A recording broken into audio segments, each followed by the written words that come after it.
Something that fascinates me about the history of 3D animation is that everyone at a certain point was both an expert and a beginner. Software didn't come with every tool animators needed, requiring a ton of technical expertise and programming. But at the same time, animators couldn't even visualize what 3D animation should look like, let alone create it. And that's if you have the budget and time to figure this stuff out. If you were, say, Mainframe Studios in the early 2000s, and your animation mainly looked like this, how do you then go on to recreate these watercolor illustrations in 3D? Considering I'm here talking about it in 2024, they probably got something right. Mainframe's Scary Godmother films, released in the early 2000s, are fascinating to me as a sort of microcosm of 3D animation history. Obviously, the visuals have aged quite a bit in places, but to me, it's so obviously the result of a small, passionate team working with brand new software on a tiny budget compared to studios like Pixar or DreamWorks at the time. These films are most well known for airing every year on Cartoon Network around Halloween, so they should be pretty nostalgic to anyone who grew up in the 2000s like me. But rewatching them as an adult, knowing 3D animation inside and out, and having a far greater appreciation for how stuff like this gets made, I still found them to be super charming and even innovative.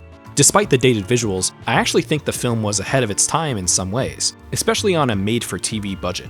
So I wanted to take a deeper look at the production of these films, how they try to capture the 2D artwork of the original children's books within the limitations of brand new 3D software, and how the passion of a small, closely knit team created films still looked back on fondly to this day.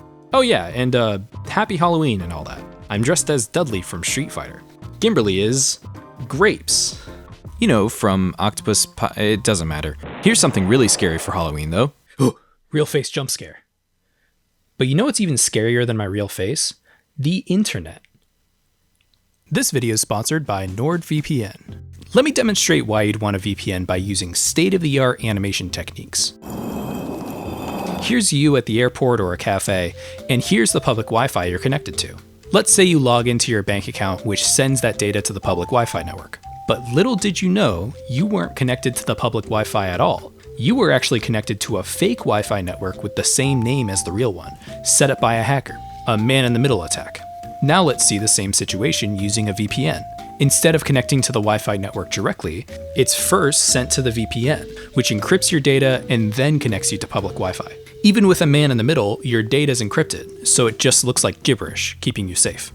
But NordVPN is no ordinary VPN. Not only can you use it on all of your devices, but it also comes with Threat Protection Pro, which blocks ads, malware, and web trackers, as well as the Dark Web Monitor, which scans the internet for data leaks that contain your personal info.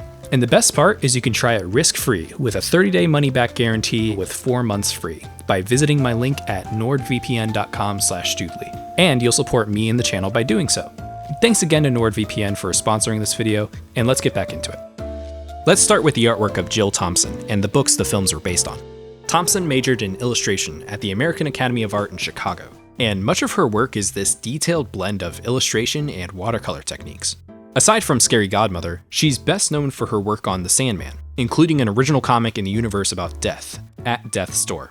It's penned in this really cute anime art style that I absolutely love. That anime influence tends to creep its way into her work really often, like in the original Scary Godmother books the films are based on. The original children's books came about because Thompson wanted to be a godmother to her niece, yet she was really into goth fashion and culture. So instead of a fairy godmother, she'd be a scary godmother. They're very beautifully illustrated books, and her decade of experience professionally working in comics by 1997 really shows. Mainframe Studios had already acquired the rights to the books by the 2000s, and begun developing it as either a TV series or a 1-hour special. And from researching, it seems like they really wanted to give it the best possible treatment they could, being as faithful to the original as possible by working closely with Thompson and adapting her artwork directly. She even refused a more 2D-like watercolor style in favor of doing things in 3D.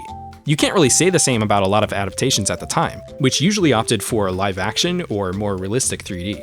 Even in this really early test footage, you can really see the vision they had in capturing Thompson's 2D artwork.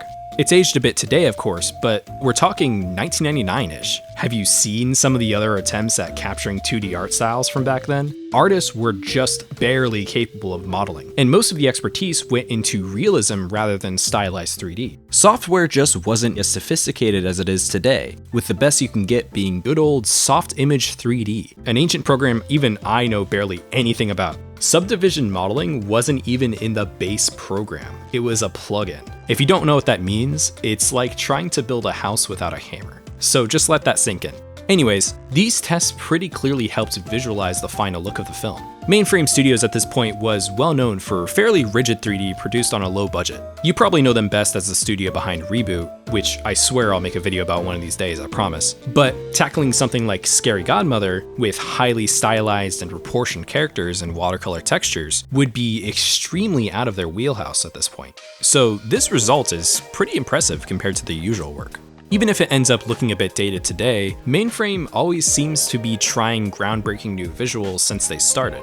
Way before Reboot, they were the team behind the music video for the Dire Straits' Money for Nothing. So, at the time, this method of capturing Jill Thompson's 2D artwork in 3D was just another way they wanted to innovate, I think. When production of the full film began, the studio moved to Soft Image XSI, a more modern version of Soft Image 3D, taking advantage of the opportunity to develop their 3D pipeline with new tools like fur and hair simulation, giving the film the potential to look more high fidelity and Disney-like.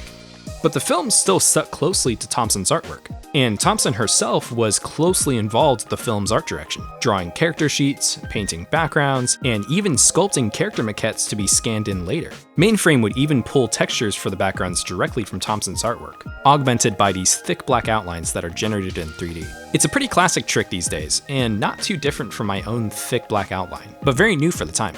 You can actually see the low poly edges in a lot of the backgrounds and props, and I'm split on whether or not this was a stylistic choice. Thompson's backgrounds in the original book have a lot of hard, jagged edges as part of the aesthetic, so it almost strikes me as though they're embracing the low poly count to capture another aspect of her art style while making rendering easier. In my opinion though, the greatest strength of the special is how gorgeous some of these character models are. I'll admit that the kids with their fleshy dot eyes have aged pretty badly these days. You can see the folds in their geometry when they squint or blink, and I don't like that. But man, the character models for the monsters are gorgeous. I still love how Bugaboo looks, and I think Scary Godmother's model has barely aged at all. Her wide mouth and hooked nose are beautiful early examples of stylized 3D humans, which wouldn't really be commonplace in 3D animation until a few years later. Most humans in 3D animation were fairly realistic by 2003, and it wasn't really until a few years later did we start to see much more stylized, cartoony 3D humans. So Scary Godmother is a really early, successful example of that stylization.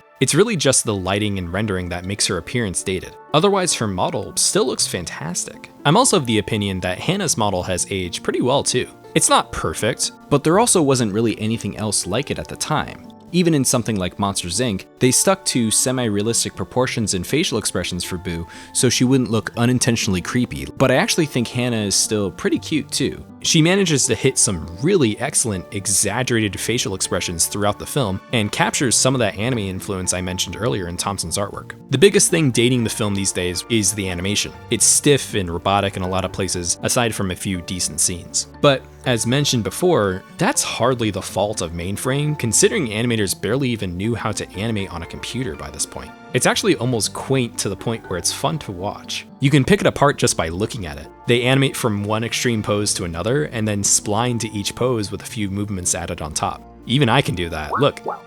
It's stiff because they don't tend to animate parts of the character in between frames, and are missing principles like arcs, such as having characters lower their heads when turning. This is super basic stuff these days in 3D animation. Even I do it, and I have no idea what I'm doing half the time.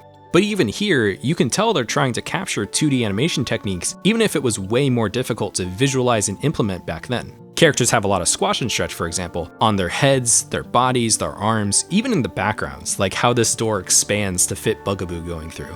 It's fun. There's a lot of cartoon logic with how they move around, which wasn't anything new by this point, having been around since the earliest Pixar films, but still not super common for 3D animation, since most animators usually try to capture realistic, natural movement by this point. I also think the layout and storyboarding of various scenes is really strong. Not every scene works, sometimes characters are framed awkwardly or tend to float in without a purpose, but a lot of scenes are well thought out and framed really well to capture a specific character's entrance or emotion. I particularly love this scene with Bugaboo accidentally scaring Hannah, how he's really close to the camera with a narrow field of view to capture Hannah's fear. It's super funny and adds a lot to the scene. I think I just really like Bugaboo for some reason.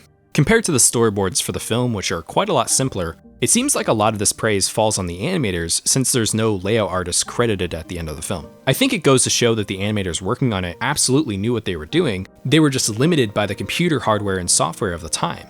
Nobody is exactly around to teach them 3D animation, they just had to figure it out by themselves. A few of these issues are fixed in the sequel, The Revenge of Jimmy. There's not a lot to say about the sequel, except that generally everything is just a bit more polished than the original, even if it's still a bit dated looking. Characters aren't quite as stiff this time around, and actually have some really excellent animation in places, as the animation team has clearly started to find their chops. But I'm also kind of impressed that the film is just as good, if not slightly better than the original. Since Mainframe Studios primarily makes low-budget TV animation and DVD specials, they're motivated to get as much value as they can from the character rigs and backgrounds and assets they make for their shows. So the sequel reuses a lot from the original, and was actually made in just 3 months, compared to the original's 8.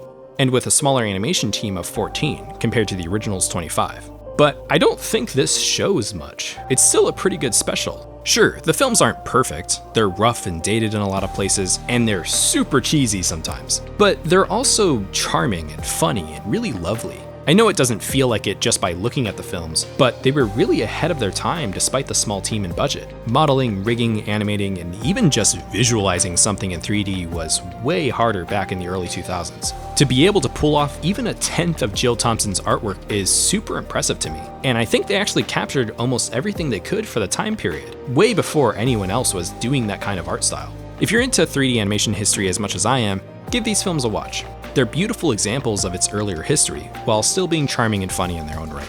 So give them a try, and let me know what you think down in the comments. Thanks for watching.